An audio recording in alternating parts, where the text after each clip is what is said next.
Muy buenas noches, amados amigos y hermanos presentes. Es para mí un privilegio muy grande estar con ustedes en esta noche y tener así la oportunidad de compartir con ustedes en esta noche este compañerismo alrededor de la palabra de Dios y también de estar aquí en esta dedicación de este lugar para la gloria de Dios. Que Dios les bendiga grandemente, les prospere grandemente espiritualmente y materialmente y añada muchas personas aquí para escuchar la palabra de Dios. Pues Dios tiene muchos hijos en esta ciudad y este lugar y el otro lugar donde está Raúl son pequeños para todos los que Dios tiene en esta ciudad. Y que Dios abra también más lugares en esta ciudad. Y siga añadiendo a su iglesia, a su cuerpo místico, todos los que están escritos en el libro de Dios.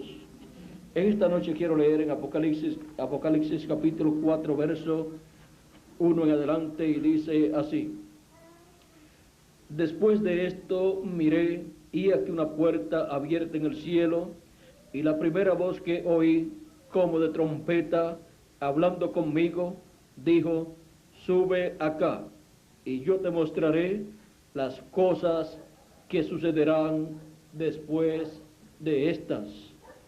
Nuestro tema para esta noche es el tiempo de oír la voz de Cristo. Pueden tomar asiento si tienen la bondad.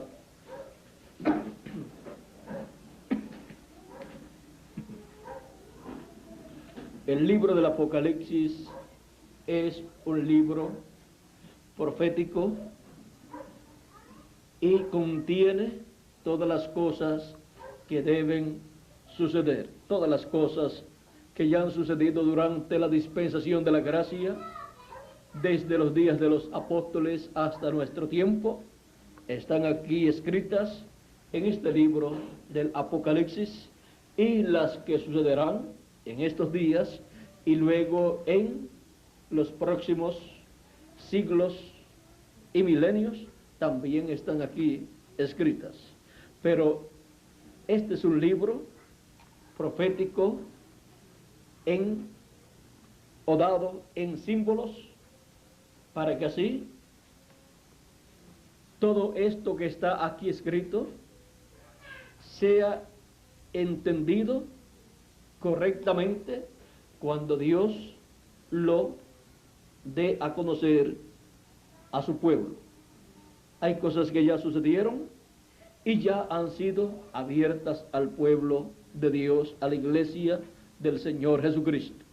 O sea, las cosas que sucedieron durante las 7 etapas o edades de la iglesia gentil ya están abiertas, fueron abiertas por Cristo a través de su 7º ángel mensajero y están registradas en diferentes mensajes predicados por el 7º ángel mensajero, William Marion Branham.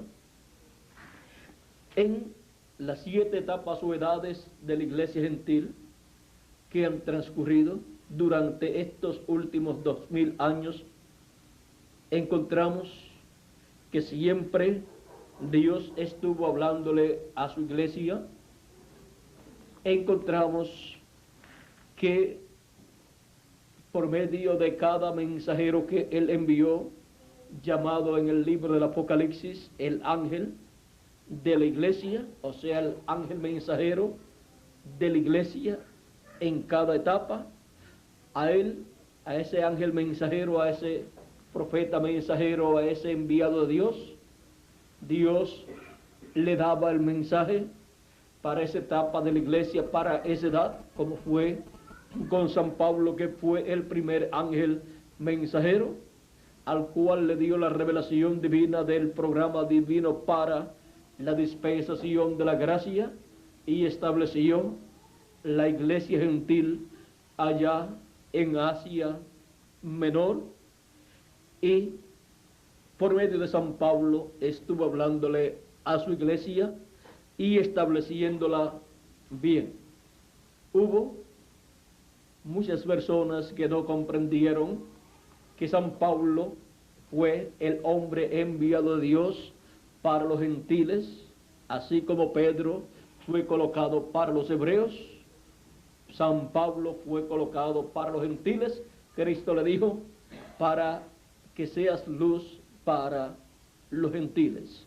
O sea, para que la luz de Dios, por medio del evangelio predicado por San Pablo, resplandeciera en medio de los gentiles e iluminara el entendimiento y el corazón de los gentiles y pudieran ver el programa de Dios correspondiente para la dispensación de la gracia. Pudieran ver que aquel hombre llamado Jesús de Nazaret, que fue despreciado por la religión hebrea, por los sacerdotes de aquel tiempo y por el sumo sacerdote y por el concilio de la religión hebrea llamado el concilio del Sanedrín, compuesto por 70 hombres sabios en los asuntos religiosos de la religión hebrea bajo la ley. Encontramos que ese hombre que fue despreciado por todos ellos y se pidió la muerte de ese hombre de Jesús, el sumo sacerdote, vean, no estaba interesado en la venida del Mesías en esa forma en que vino, ni tampoco la religión hebrea, ni el Sanedrín, y siempre trataron de matar a Jesús. Echaron una mala fama sobre él para que la gente no escuchara a Jesús. Y siempre trataban de encontrar algún motivo en Jesús para sentenciarlo a muerte.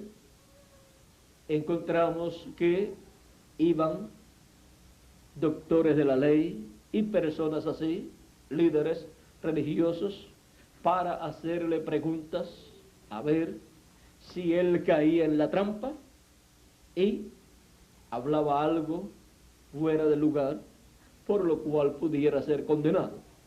En una ocasión le dicen: Señor, sabemos que tú eres un hombre justo, que hablas de palabras de verdad.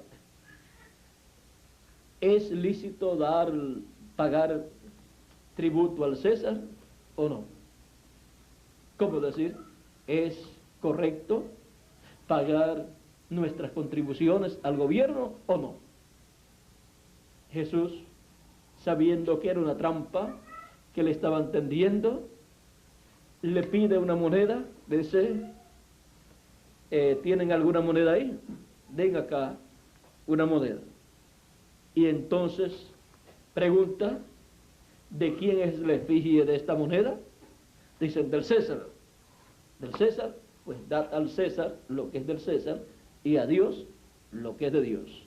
Paguen sus impuestos, sus tributos al César, al gobierno, como siempre se ha hecho en todos los tiempos, y a Dios, pues lo que es de Dios.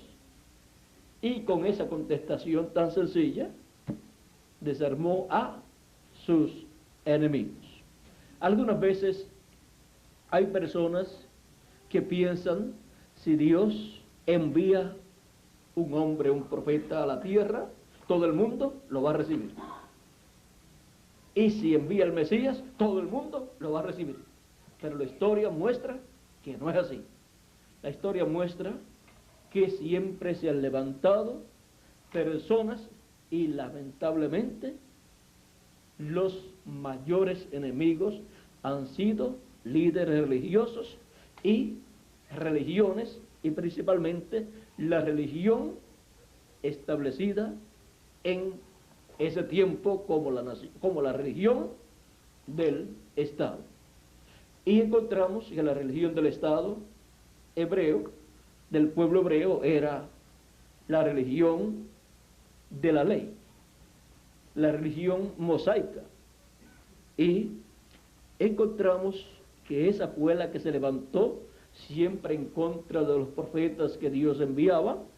A unos los persiguieron, a otros lograron tomarlos presos, y a unos los apedrearon y a otros los mataron en diferentes formas. Y también el gobierno también actuó en contra de los profetas que Dios envió. O sea que estaban unidos la religión y el gobierno, y todo lo que no estaba de acuerdo con ellos lo destruían. Y lo mismo pasó cuando llegó Jesús. No les gustó el Mesías que Dios les envió. No les gustó el cumplimiento de las promesas mesiánicas correspondientes a la primera venida del Mesías. Pero eso no impidió para Dios cumplir lo que Él había prometido. Porque Dios no deja de cumplir sus promesas porque la gente no están interesados en el cumplimiento de ellas. Dios las cumple en el tiempo señalado por Él en su programa. Les gusten o no les gusten esas promesas cumplidas a las personas. Siempre habrá un grupo, y algunas veces y casi siempre la mayoría, que no están de acuerdo. Pero siempre habrá un grupo, aunque sea pequeño, que dirá: esto era lo que yo estaba esperando. Y serán perseguidos esas personas que creerán el mensaje de ese enviado de Dios. Siempre ha sido así. El mismo Señor Jesucristo le dijo a ellos: en el mundo tendréis aflicción, mas confiad, yo he vencido al mundo. Ahora miren, el que está condenado, sentenciado a muerte, y luego sabe que lo van a matar, dice: yo he vencido. Y lo iban a matar, e iban a perseguir a sus seguidores, y él está hablando en forma positiva: yo he vencido. Es que la victoria que algunas personas piensan que es una victoria, algunas veces es una derrota. Y lo que algunas veces las personas miran como una derrota en cuanto a las cosas de Dios, las cuales algunas veces parecen ser derrotadas por personas o grupos o políticos o religiosos o fanáticos de diferentes agrupaciones. Algunas veces, cuando vemos que aparentemente fue derrotado ese enviado de Dios y el grupo que lo seguía, se está cumpliendo ahí un sinnúmero de escrituras que señalan que tenía que ser de esa forma. Y eso sucedió con nuestro amado Señor Jesucristo. Los mismos discípulos de Jesús no sabían que Jesús tenía que pasar por todos aquellos problemas por los cuales pasó. Y siempre estaban tratando de defenderlo, pero Jesús sabía por dónde él tenía que pasar. Y él sabía que no lo podían matar hasta que no llegara el momento preciso de Dios en su programa. Por esa causa, cuando trataron de matarlo en diferentes ocasiones, él se fue de en medio de ellos, y no explica la Biblia cómo lo hizo, pero hay ocasiones en que ya estaba a punto de ser apedreado, como en su propia ciudad, cuando leyó la escritura del profeta Isaías del capítulo 61, y luego dijo: hoy se ha cumplido esta escritura delante de vosotros.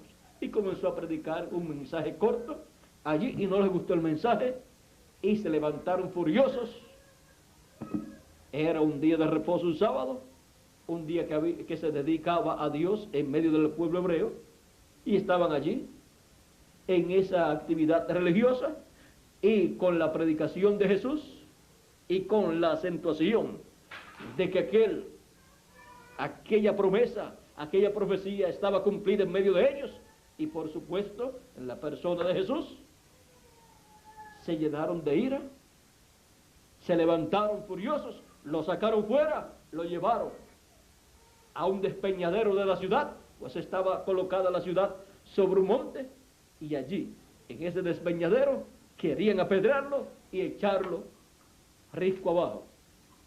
Pero Jesús se fue de en medio de ellos. Ahora miren cómo un grupo religioso fanático puede actuar en contra del mismo programa de Dios. Las personas tienen que sentarse, orar a Dios y decir: si este hombre es un enviado de Dios, como está diciendo y como está mostrando por las Escrituras, nosotros queremos conocer todas las Escrituras que hablan de este tiempo final. Queremos ver dónde están las Escrituras que hablan de un profeta mensajero que Dios enviará.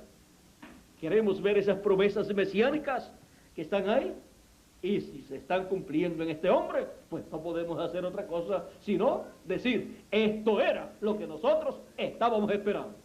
Y aunque el hombre no tenga apariencia alguna, pues decía la Escritura que sería sin apariencia para ser deseado.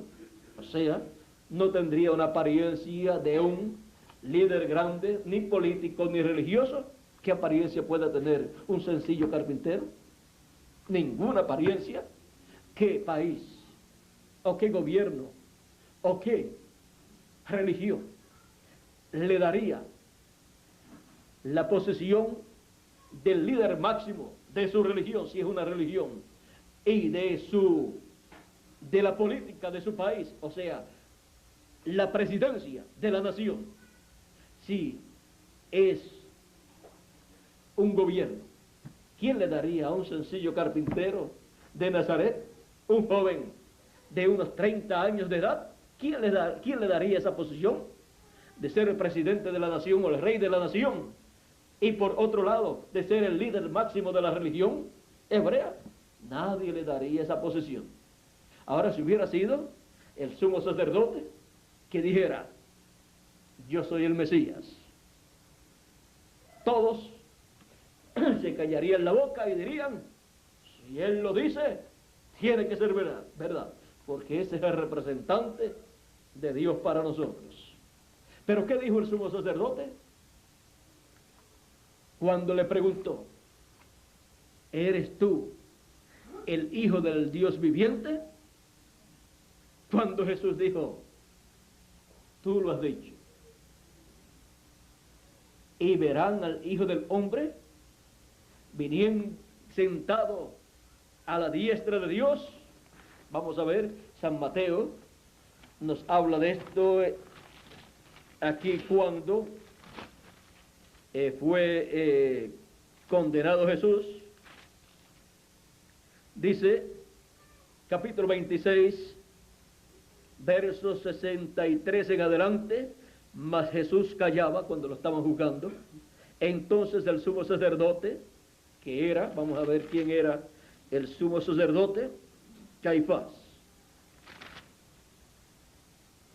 pues estaban buscando alguna causa para sentenciarlo a muerte. Vean aquí, vamos a comenzar a leer un poquito antes, en el verso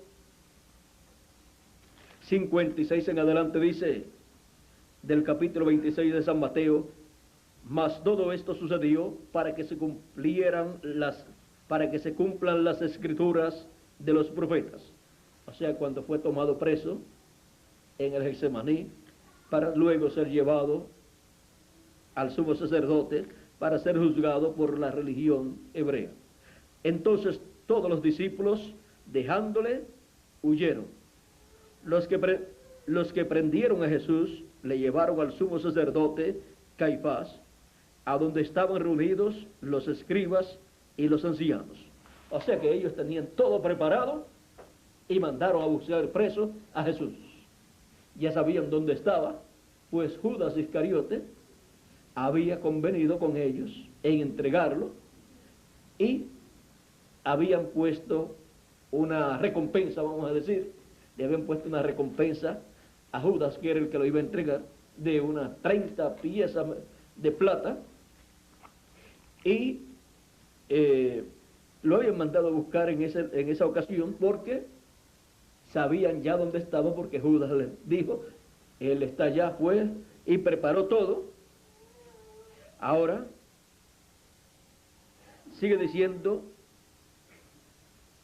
mas Pedro le seguía de lejos hasta el patio del sumo sacerdote. Y entrando se sentaron con los alguaciles para ver el fin. Y los principales sacerdotes, dice los principales sacerdotes, porque aunque Caifás era el sumo sacerdote de aquel año, su suegro Anás había sido el sumo sacerdote del año anterior. Y también estaba allí. O es al revés. Bueno, eso después lo veremos en otra ocasión. Hasta donde entiendo, Anás era el suegro de Caifás. Ahora vamos a ver aquí. Y los principales sacerdotes y los ancianos y todo el concilio buscaban falso testimonio contra Jesús para entregarle a la muerte.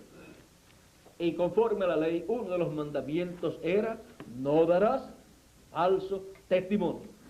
Y ahora, miren, estos líderes religiosos están buscando un falso testimonio, alguien que dé un falso testimonio, que sea algo con lo cual puedan condenar a Jesús. Y no lo hallaron, aunque muchos testigos falsos se presentaban, pero al fin vinieron 2 testigos falsos que dijeron: este dijo, puedo derribar el templo de Dios y en 3 días reedificarlo. Y levantándose el sumo sacerdote, le dijo a Jesús: ¿no respondes nada? ¿Qué testifican estos contra ti? O sea, ¿de qué están hablando estos contra ti? ¿Es cierto esto que dicen ellos? Que tú dijiste, tú has dicho esto. Mas Jesús callaba. Entonces el sumo sacerdote le dijo: te conjuro por el Dios viviente que nos digas si eres tú el Cristo, el Hijo de Dios. Jesús le dijo: tú lo has dicho. Y además os digo que desde ahora veréis al Hijo del Hombre sentado a la diestra del poder de Dios y viniendo en las nubes del cielo. Entonces el sumo sacerdote rasgó sus vestidos diciendo: ha blasfemado. ¿Qué más necesidad tenemos de testigos? He aquí, ahora mismo habéis oído su blasfemia. ¿Qué os parece? Y respondiendo ellos, el concilio del Sanedrín y los que allí estaban para juzgar a Jesús, dijeron: es reo de muerte. Así era, o sea, dieron su voto en contra de Jesús. Y con su voto fue aprobada la muerte de Jesús. Ahora, miren lo que hicieron. Entonces le escupieron en el rostro y le dieron de puñetazos, y otros le abofeteaban. ¿Cómo quedaría el rostro de Jesús? Diciendo: profetízanos, Cristo, ¿quién es el que te golpeó? O sea, fue un abuso. Eso ni en las cortes actuales se ve una cosa así. Porque una persona, aún aunque salga culpable, no permiten que hagan esas cosas a un culpable luego que ha sido condenado. Ahora miren todo lo que hicieron con Jesús. De seguro su rostro quedó desfigurado. Hay una escritura, yo creo, que habla de su rostro desfigurado. Y luego, cuando fue llevado allá al gobierno, Pilato no quería condenarlo a muerte, pero lo último lo tuvo que hacer porque se vio en peligro su posición política de gobernador, creo que era, de allá de Israel, y estando allí en Jerusalén, él, si no condenaba a Jesús, lo iban a acusar de amigo de Cristo y enemigo del César. Y como estaban acusando que Cristo era, o decía que era el rey de los judíos, y estas cosas, entonces iban a decir que Pilato estaba de parte de otro rey, y no de parte del César. Ahora, Pilato, en vez de pararse firme y hacer como tenía que hacer como un buen gobernante, accedió a la petición del pueblo hebreo, y miren, hasta la esposa de Pilato le mandó decir: no tengas nada que ver con ese justo, porque yo en sueño he sido atormentada a causa de ese justo, de ese hombre justo. Fue advertido Pilato de que no tocara a Jesús, y siempre, vean ustedes, lo dejó sin evitar su muerte. O sea, lo entregó a la muerte, por lo cual, pues, él es responsable. Ahora, podemos ver que no siempre que Dios envía un mensajero, un profeta a la tierra, todas las personas lo reciben. Solamente hay un grupo que puede ver quién es ese mensajero. Ahora miren, no depende de lo mucho que haya estudiado la persona, no depende de sabiduría humana, no depende si la persona es o no uno que haya estudiado religión, teología. Podemos ver que estos que fueron grandes teólogos, doctores en divinidad, fueron los que rechazaron a Cristo y pidieron la muerte de Cristo. Pero miren, hubo una clase sencilla de seres, pescadores, agricultores, cobradores de impuestos, personas del común del pueblo, y muy pocos de la alta sociedad, porque los hubo también, pero muy pocos, que cuando vieron a Cristo, miren, Natanael, cuando encontramos que Felipe fue donde Natanael, su amigo, y le dice: mira, hemos hallado al Mesías. Natanael, que conocía la promesa que de Belén vendría el Mesías, le pregunta: ¿de dónde es? Porque Natanael estaba esperando el Mesías, pero tenía una escritura en la cual había depositado su confianza, y era una buena escritura, pero esa buena escritura era para el nacimiento del Mesías, no para cuando ya el Mesías estuviera en su ministerio, para que el Mesías apareciera en su ministerio de allá de Belén de Judea. Y pregunta: ¿de dónde es? Y Felipe le dice: de Nazaret. Ahora miren cómo Dios se oculta de los sabios y entendidos, de los que creen que lo entienden todo. Ahora miren cómo Dios se oculta. Nació en Belén de Judea, hizo que María y José fueran a Belén de Judea para su nacimiento, porque José y María eran de la tribu de Judá. José y María eran descendientes del rey David. Por eso es que el arcángel Gabriel le dice: José, hijo de David, porque era de la casa, de la familia, de la descendencia de David, y María también. Ahora viene por esa línea, por esa familia, descendiente de David, tiene que nacer en Belén de Judea, y ningún hombre con su esposa embarazada, ya en el último mes, ya para dar a luz, va a salir de una ciudad para irse a otra, o en un burro, o a pie, no, eso no lo haría. Pero vino un edicto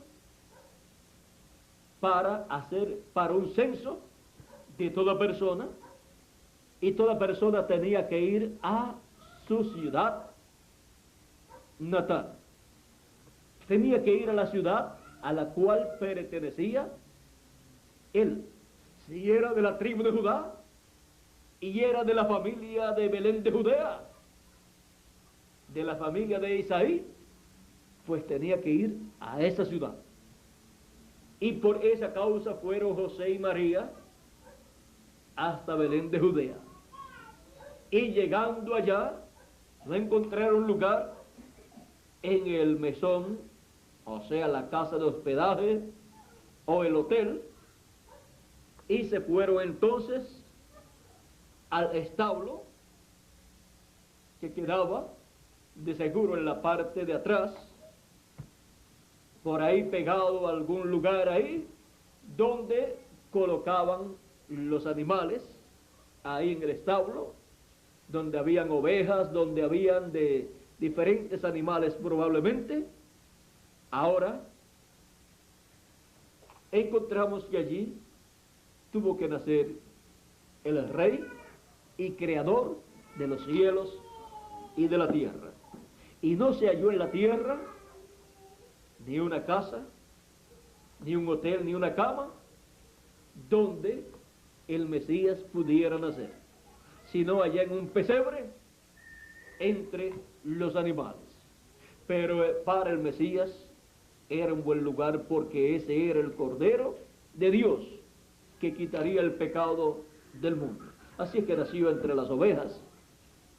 Y para una oveja nacer allá en el pesebre, ese es un buen lugar.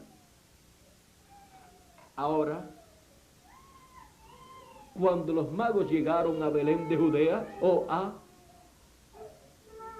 Jerusalén, clamando y preguntando: ¿dónde está el rey de los judíos que ha nacido? Porque su estrella hemos visto en el oriente.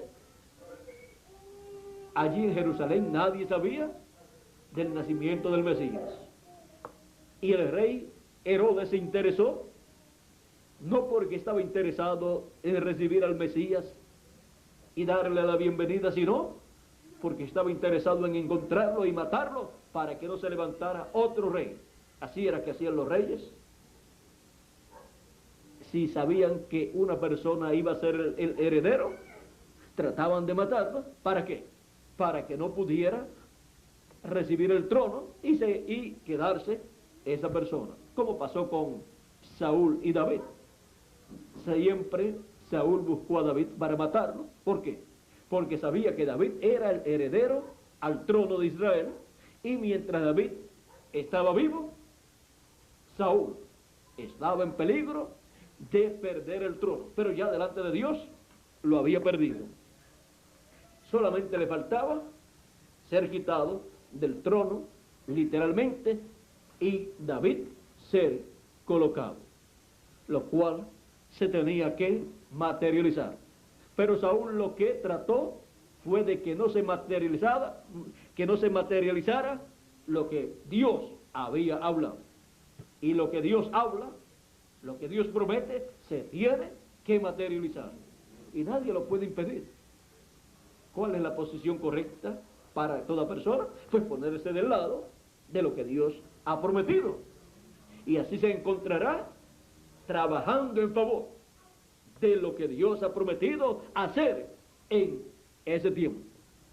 Ahora, cuando anunciaron en Belén de Judea o en Jerusalén los magos diciendo: ¿dónde está el rey de los judíos que ha nacido? No preguntaron: ¿habrá nacido el rey de los judíos ya? No. ¿Dónde está el rey de los judíos que ha nacido? Porque su estrella hemos visto en el oriente. Ellos venían de allá del oriente, de esas áreas de Babilonia y la India por allá, y habían visto en el cielo esa señal, la señal del Mesías. hubo un profeta Balaam que había dicho que de Jacob saldría una estrella. Y salió esa estrella como señal del nacimiento del Mesías. Ahora, algunas personas estarían esperando el Mesías en una forma, otros en otra. Probablemente algunos estaban esperando la venida del Mesías ya grande, y vino como un bebé naciendo en un pesebre.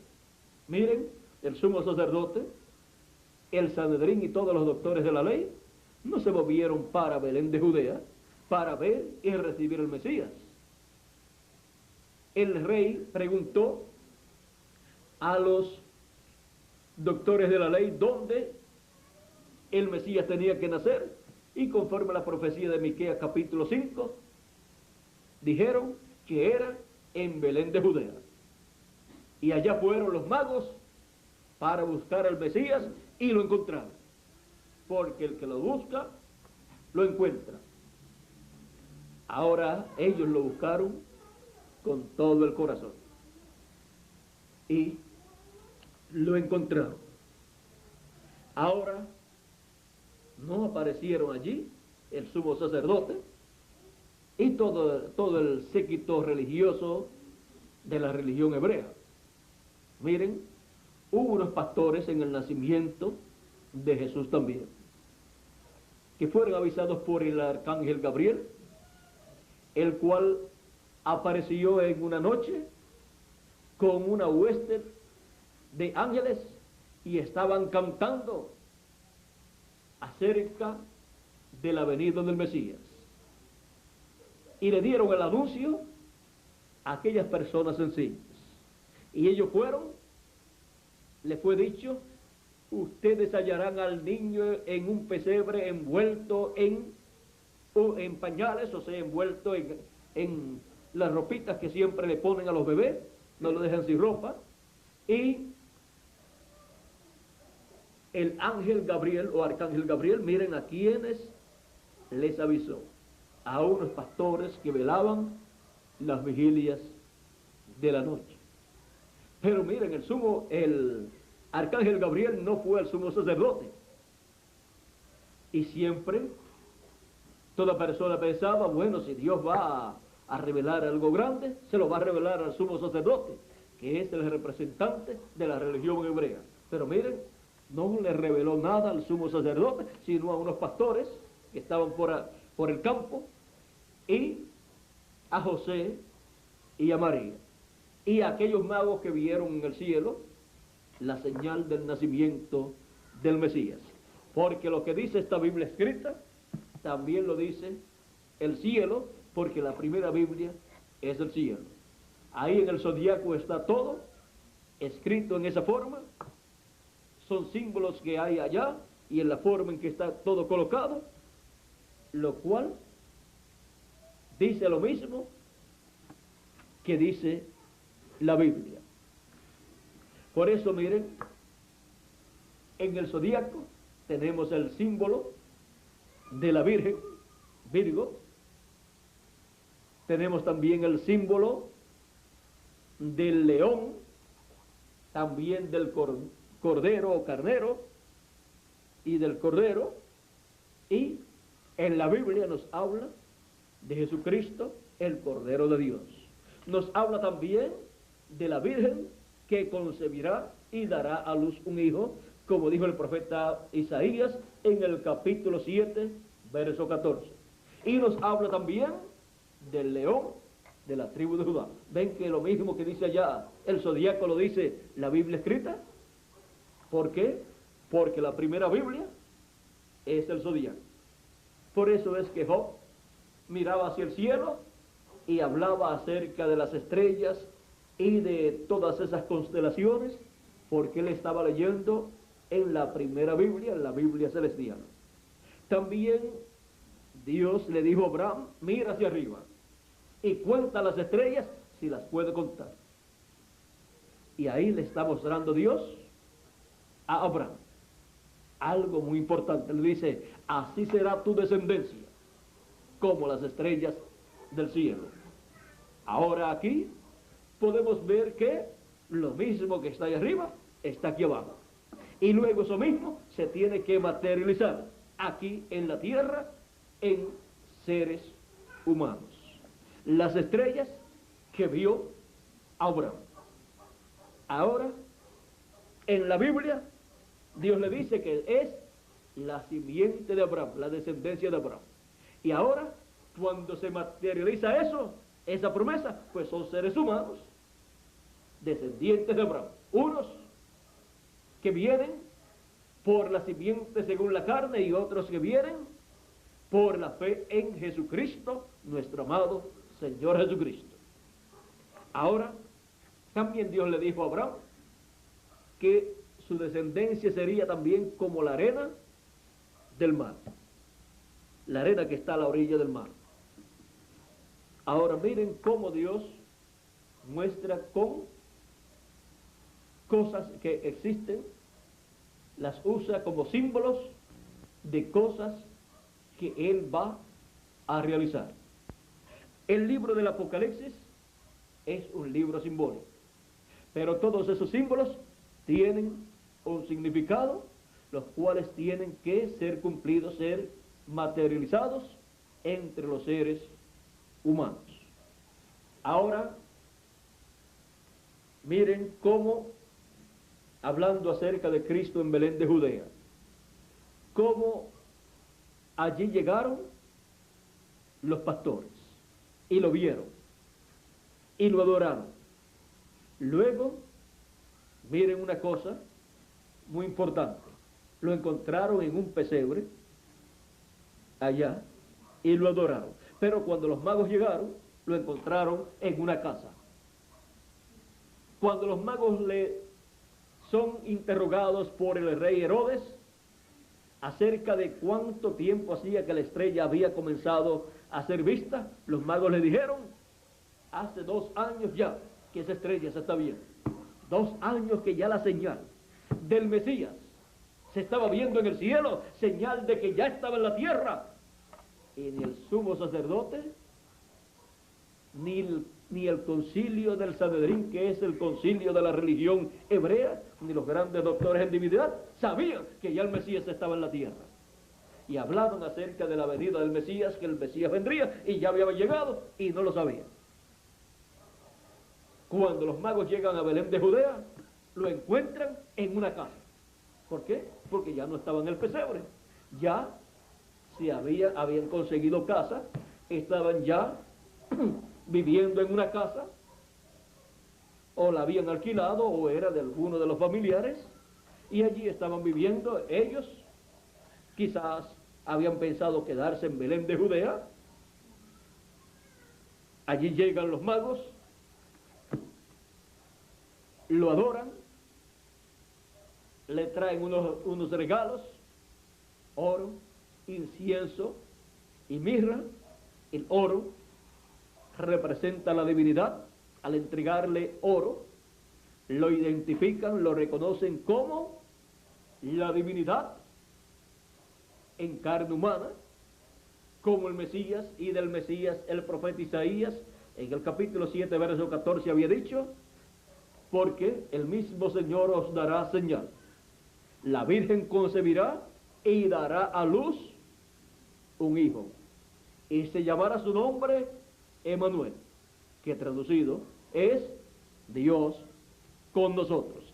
El profeta Isaías había identificado al Mesías como el Dios Todopoderoso, el cual vendría en carne humana, el cual se crearía un cuerpo en el vientre de una virgen, y en ese cuerpecito sería que el Dios Todopoderoso estaría viviendo por 33 años aquí en la tierra, y llevaría a cabo ese ministerio profético mesiánico correspondiente a aquel tiempo.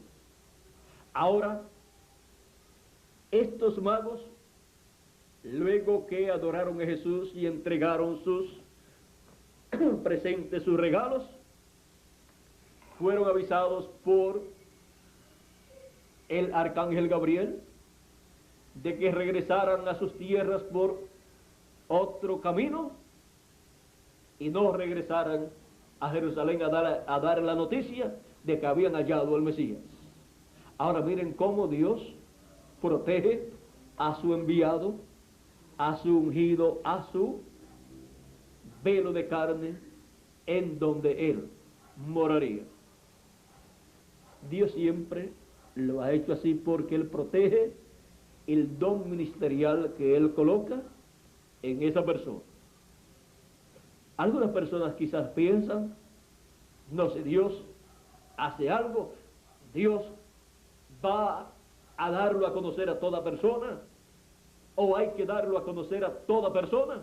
Pues miren, el arcángel Gabriel le dijo, no vayan allá de regreso a Jerusalén a dar a conocer esta noticia de que han hallado al Mesías y dónde está. ¿Por qué? Porque las intenciones de Herodes no eran buenas. Y al que no tiene buenas intenciones, Dios no le permite conocer su programa. Está escondido de esas personas, porque no tienen una buena intención en su alma, en su corazón, y lo que tratarían es de destruir todo ese programa que Dios está llevando a cabo. Así es que tampoco podían regresar al sumo sacerdote para decirle, hemos hallado el Mesías, porque el sumo sacerdote tampoco tenía buenas intenciones. Si hubiera tenido buenas intenciones, desde que salió la estrella en el cielo, se hubiera dado cuenta, porque la Escritura decía que una estrella saldría de Belén, de Israel. Y no estaban interesados, estaban más interesados en la política religiosa y en la política de gobierno. Estaban más interesados en las cosas materiales que en el cumplimiento de las promesas de Dios. Así es que el arcángel Gabriel le dice a los magos, regresen a sus tierras por otro camino. Regresaron por otro camino y se quedó esperando Herodes el regreso de los magos, porque ya Herodes estaba preparado para enviar su ejército a Belén de Judea y matar al Mesías. Esas eran las intenciones del corazón del rey Herodes. Y no intervino el sumo sacerdote, vean, porque con esa noticia de que el Mesías ya estaba en la tierra, tenían que convocar a todos en medio del pueblo hebreo para darle la bienvenida al Mesías. Pero ni se interesaron en proteger la vida del Mesías. Pero el arcángel Gabriel estaba a cargo de la protección del Mesías y tenía un poderoso ejército para esa labor. Y se necesitaba más, llamaría entonces al arcángel Gabriel, al arcángel Miguel, porque ya lo había ayudado el arcángel Miguel con su ejército allá por Persia, por allá, en otra ocasión, en el tiempo del profeta Daniel. Así es que le dijo a los magos, no regresen por el lugar que vinieron, vayan por otro camino. Y cuando el rey Herodes vio que los magos no regresaban y pasaba el tiempo, se dio cuenta que se habían ido por otro lugar y se sintió burlado y mandó a matar a todos los niños de 2 años hacia abajo, porque había entendido que la estrella había salido hacía 2 años, ya tenía 2 años saliendo esa estrella, por lo tanto el Mesías tenía que tener 2 años, más o menos, y para que no se le escapara el Mesías, mandó a matar a todos los niños de 2 años hacia abajo. Lo mismo que hizo el faraón cuando nació el profeta Moisés.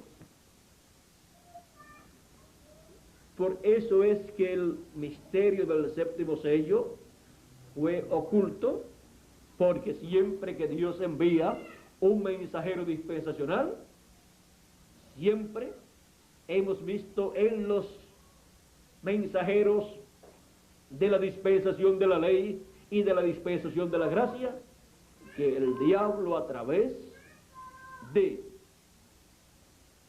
del gobierno ha tratado de matar al enviado de Dios. Y Dios tiene que proteger a su enviado, porque es a través de su enviado que Él lleva a cabo lo que Él ha prometido para ese tiempo. Dios protege el ministerio que Él coloca en esa persona. Así es que estaba protegiendo a Jesús. Le dice a José luego, ahora José en sueño le dice, José, hijo de David.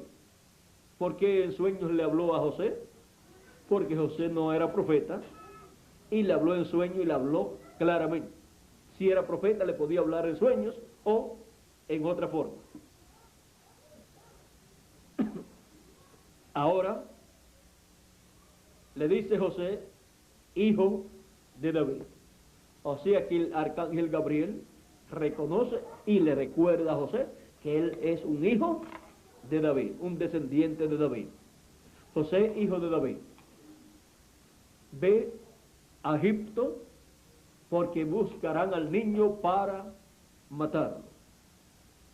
José se levantó a esa misma hora, buscó al niño y a su madre María, la madre del niño, y se fueron a Egipto y allá vivieron por una cantidad de tiempo que no está señalado en la Escritura.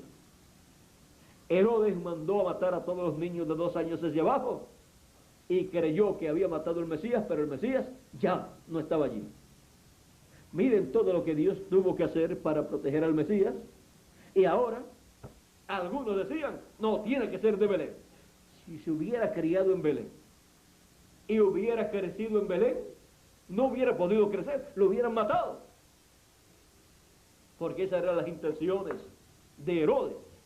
Dios lo tuvo que llevar a Egipto por un tiempo, y después de un tiempo, cuando murió Herodes y todos los que buscaban la muerte de Jesús, porque no solamente parece que era Herodes, sino otros más, quién sabe si hasta el sumo sacerdote estaba envuelto ahí por asuntos políticos. Ahora, porque en la muerte de Jesús fue la persona responsable de la muerte de Jesús. De esa no se puede escapar. Fue tan responsable como Judas Iscariote y como Anás, su suegro. Así fue Caifás, de responsable. Ahora,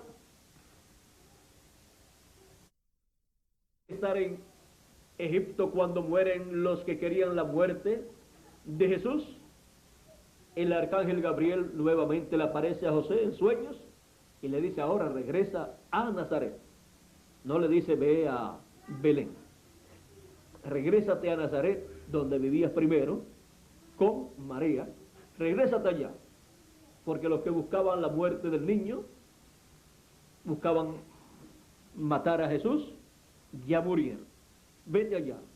Y ahora cuando se va allá a Nazaret, pues mire, nadie sabe que él es de la tribu de Judá, ni saben que María es de la tribu de Judá, no saben que Jesús es de la tribu de Judá.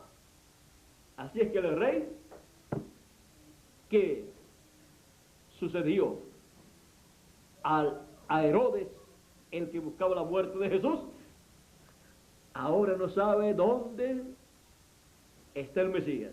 Y pensó de seguro, bueno, cuando mataron a todos los niños allá en Belén de Judea, allí lo mataron.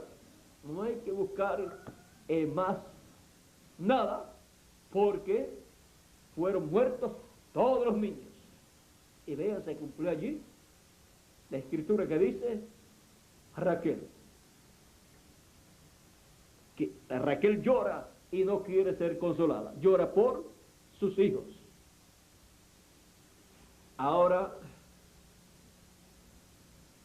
encontramos que hasta esta escritura se cumplió con la muerte de todos aquellos niños. Pero miren, la muerte de todos aquellos niños, la cual vino por causa de Jesús, no fue ningún problema para esos niños, ni para las madres de esos niños, porque esos niños no se perdieron. Cristo cuando murió, encontramos que murió por todos ellos y por todo hijo de Dios. Así es que están bien, esos niños están muy bien, ya están grandísimos, y los que eran escogidos de ellos, pertenecientes al Antiguo Testamento, resucitaron con Cristo.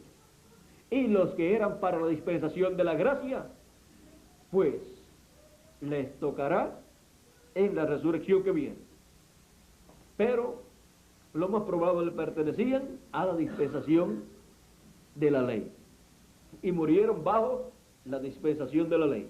Ahora encontramos que regresan a Nazaret. En Nazaret se cría Jesús y nadie sabe que es de la tribu de Judá. Nadie sabe que había nacido en Belén de Judea. Y Jesús no estaba diciéndole a nadie, yo nací en Belén de Judea. Más bien ese era uno de los secretos que María guardaba en su corazón. Y Jesús también, pues si sabían que había nacido en Belén de Judea, pues lo iban a matar. Pero como aparecía como de Nazaret, ni el mismo diablo se había dado cuenta que Jesús era el Mesías. Y al ser criado en Nazaret, pues nadie se podía imaginar que este era el Mesías, porque el Mesías vendría de Belén, pero no sabían que era en su nacimiento. Y cumplió esa escritura. Y luego se crió en Nazaret, creció allí, comenzó su ministerio. En ese tiempo de los 30 años aproximadamente, y estuvo allí en Nazaret también y predicó, y todos pensaban que era de Nazaret, pues se crió en Nazaret, pero era nacido en Belén de Judea. Pero se cumplió también la escritura al criarse en Nazaret, de ser nazareno, y así cumplir esa escritura. Donde quiera que fue Jesús, estuvo cumpliendo las escrituras mesiánicas que hablaban de la primera venida del Mesías. Cuando fue a Egipto, ¿qué cumplió ahí? Pues la escritura decía, lo cual lo habló del pueblo hebreo, siendo el hijo primogénito de Dios, Israel como nación, y por cuanto todo primogénito pasa por Egipto, ya sea en lo espiritual o en lo literal, Jesús pasó también por Egipto, y se cumplió nuevamente la escritura que dice, de Egipto llamé a mi hijo. Porque hay escrituras que tienen múltiple cumplimiento. Se cumple una, dos o tres veces o hasta más veces algunas escrituras proféticas. Ahora, miren todo lo que sucedió allá y cómo la gente vio a Jesús de Nazaret. Ahora encontramos que Cristo cumplió todas las promesas mesiánicas de la primera venida del Mesías. Murió en la cruz del Calvario como el Cordero de Dios, como nuestro sacrificio por el pecado. Nos redimió con su muerte y con su sangre preciosa, y luego resucitó y se sentó a la diestra de Dios en el cielo. Entró al lugar santísimo del templo que está en el cielo con su propia sangre, como sumo sacerdote según el orden de Melquisedec, y la presentó ante Dios por todos nosotros, para nuestra reconciliación con Dios. Ahora, en estos 2000 años que han transcurrido Cristo ha estado en su iglesia de edad en edad, hablándole a su iglesia, y luego dice, al final del mensaje de cada edad, y el que tiene oídos para oír, oiga. Y ahora en el capítulo 4 dice, con esa voz de trompeta, dice, y la primera voz que oí como de trompeta, me dijo, sube acá, y yo te mostraré las cosas que han de suceder después de estas.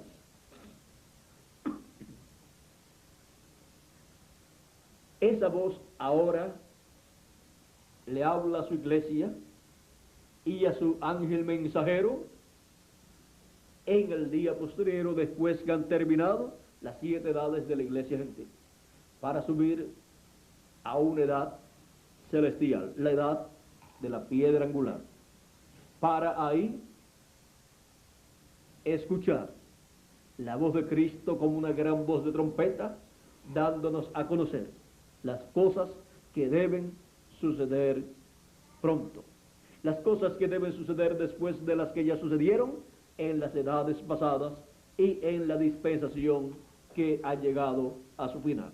Ahora las cosas que sucederán en una nueva edad y una nueva dispensación, Cristo las da a conocer más arriba de las 7 etapas o edades de la iglesia gentil. Y más arriba lo que hay es la edad de la piedra angular, donde Él se coloca y a donde llama a su iglesia para juntarla ahí y darle a conocer todas las cosas que han de suceder. Darle ahí el mensaje del evangelio del reino, el mensaje de la gran voz de trompeta o trompeta final, con el cual le da a conocer todas las cosas que deben suceder. Y eso es para este tiempo en el cual nosotros vivimos, porque estamos viviendo en el día postrero, en el tiempo final, en el tiempo de oír la voz de Cristo. Y para eso dice Cristo, así como envió un mensajero para cada edad, a través del cual la iglesia del Señor Jesucristo escuchó la voz de Jesucristo, ahora Jesús dice en Apocalipsis capítulo 22, verso 6, y el Señor, el Dios de los espíritus de los profetas, ha enviado su ángel para manifestar a sus siervos las cosas que deben suceder pronto. Por medio de su ángel mensajero enviado en el día postrero, es que la voz de Jesucristo es escuchada en la edad de la piedra angular, dando a conocer todas las cosas que deben suceder pronto. Esa es de la voz de Cristo, la voz de la trompeta final o gran voz de trompeta. La voz de Cristo hablando con esa trompeta final o gran voz de trompeta. Siempre una trompeta es la voz de Cristo, la voz de Dios dándole a su iglesia su mensaje. Y siempre lo ha hecho por medio de un mensajero. No puede venir un mensaje sin un mensajero. Y no puede venir un mensajero sin un mensaje. Cualquiera que diga que es un mensajero, tiene que traer un mensaje de Dios, el mensaje que corresponde para esa edad y para esa dispensación. No es tampoco inventando su mensaje, sino el mensaje prometido por Dios para ese tiempo. Y Dios envía un solo mensajero en cada edad y en cada dispensación. También nos dice el Señor Jesucristo en Apocalipsis capítulo 22, verso 16, yo, Jesús, he enviado mi ángel para daros testimonio de estas cosas en las iglesias. ¿A quién envía? A su ángel mensajero, al último profeta mensajero, a través del cual le habla a su iglesia en el día postrero en la edad de la piedra angular, y al hablarle a su iglesia, le da a conocer todas estas cosas que deben suceder.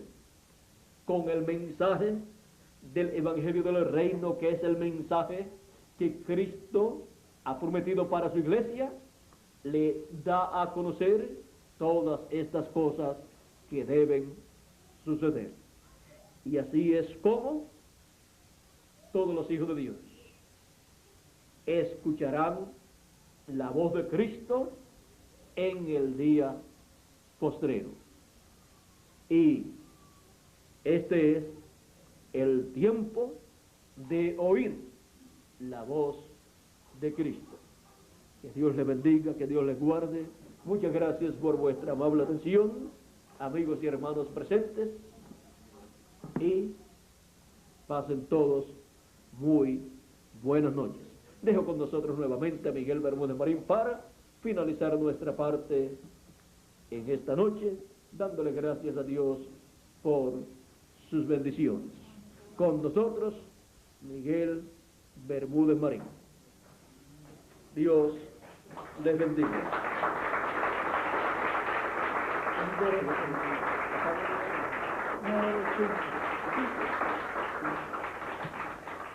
Bueno,